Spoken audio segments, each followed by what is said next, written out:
But Christ offers us a new society. God doesn't give us a passing glance and make us snap judgment. Hi everyone, Angelo here. I'm a creative and theologian, and it's the 28th Sunday in Ordinary Time.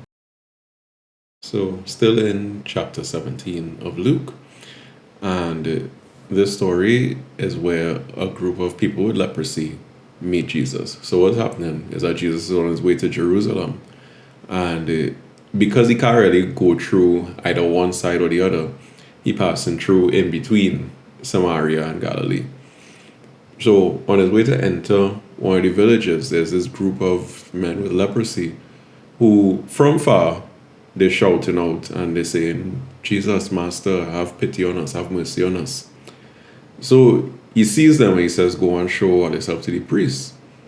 But then what Luke mentions is that in the story, they are like in the going away, they cleansed. So then one of them realized that they experienced healing, that they were cured. So he ran back to find Jesus, and then he threw himself at his feet, just in total gratitude. And Luke makes mention of the fact that this man was a Samaritan. And all of this make Jesus say, "But wait now, it wasn't 10 earlier. How come only one come? Where the rest of them? Where the rest of the 9? He finishes off by saying, "It is only this foreigner who came back to praise God." So then the way the story ends is Jesus saying, "Stand up and go on your way." And very typical of what usually a miracle story ends with. Christ telling the person that it is their faith that has saved them. So this story with the 10 people with leprosy, this is another story that is particular only to Luke. And it is possible that this story might have been a parable, but then through the retelling of the story over and over, I mean, we know how telling a story goes.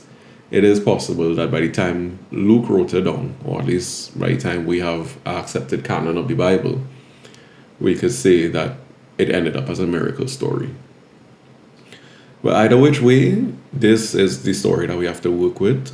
And then, of course, because it is the Gospels, it offers us nothing but truth.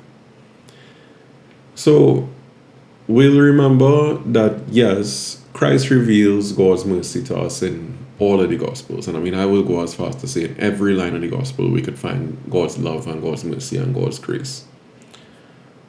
But Luke in particular is known as the Gospel of Mercy, or Luke is like the Gospel of Mercy then. So there was no hesitation for Christ to spend some time looking at those marginalized by society, only for him to act with the authority that only God could act with, to be honest. And then tell the men and them, go and show themselves to the priests. Now, as I'm sure we know, leprosy was basically this blanket phrase that was used for any kind of skin condition. And the people of Jesus' time believed that it was very much contagious. So people with leprosy would have been oppressed by society, by an abuse of the law, and just too by a general lacking of the knowledge and the scientific evidence that we now have 2,000 years later. But Jesus, on the other hand, at this time, this moment in history, 2,000 years ago, he was showing nothing but love and compassion to a whole set of people. And of course, that people being those marginalized. Which is why these people with leprosy, those already marginalized, could approach him. Because they would have heard that he didn't business about their skin condition. Instead, all he would have really cared about was the fact that they were people who would have needed to be embraced with that healing love that only the divine embrace can offer. So Christ healing these people didn't only cure their apparent physical illness. He also would have reintegrated them back into society. Because when people were considered unclean, and especially people with leprosy, they were marginalized by society. But Christ offers us a new society. And we can see it in the way the English translation is written too. Because at the beginning of the story, they were identified as lepers. Not as men who had leprosy, just lepers. So they were identified by their illness. Whereas at the end, through the healing, the one who came back, because we don't know where the rest of them went, right? The other 9, obviously, as it was said. But the one who came back was identified as a man. He was identified as human. So I think it goes to show that the healing love of God that we can experience in so many different ways, it transforms us from being identified by our flaws to being identified by who we truly are, which is human beings who are created in the image and likeness of God. So our human dignity is not conditional. It is constant because God's love is constant. Now, we don't necessarily know the way or the method that Christ would have used to heal these people. We could read the story one way and think that that initial distance that was there, so the same way they would have been shouting back and forth, we could think that he might have healed them simply through the power of his own word. So maybe the distance never closed.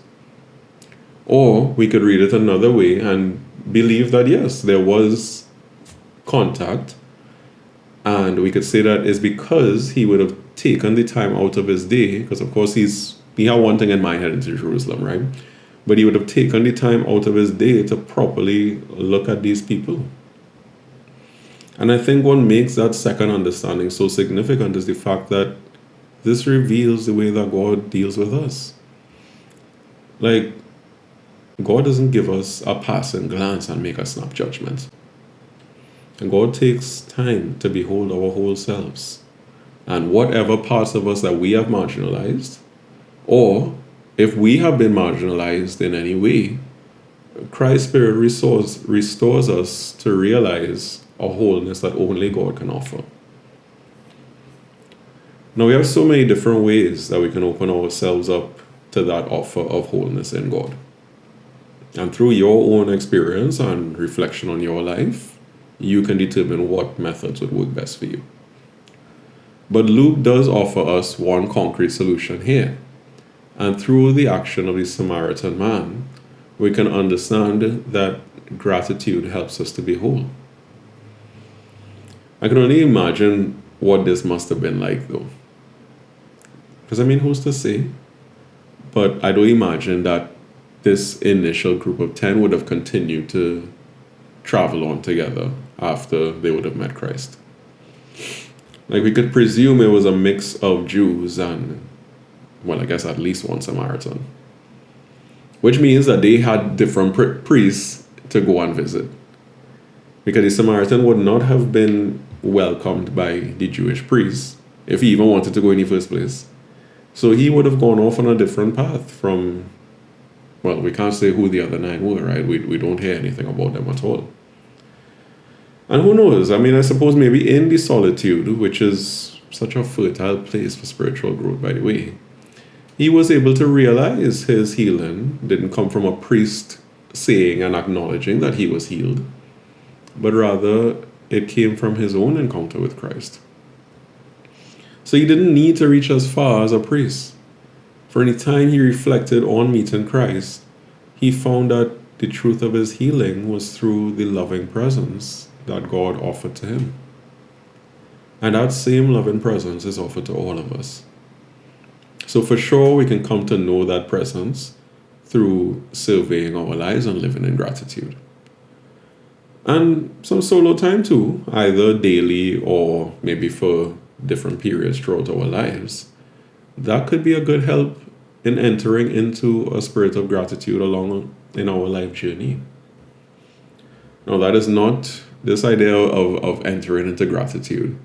That is not to negate the fact that terrible things happen all the time, or negate that suffering is a universal aspect of this human experience.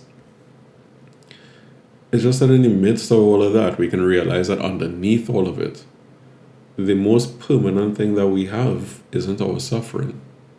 It's God's invitation for us to enter into relationship.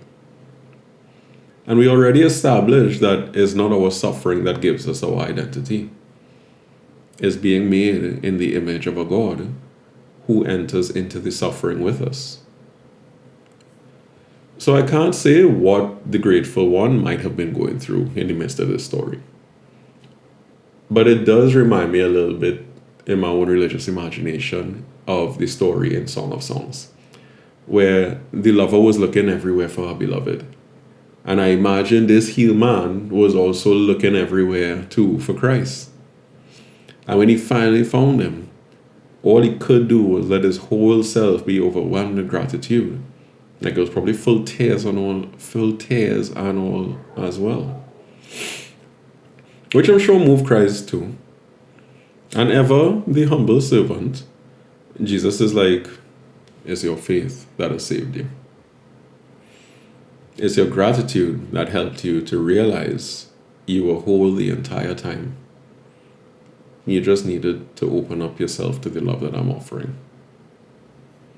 Which is something all of us struggling with whatever, we could do that too.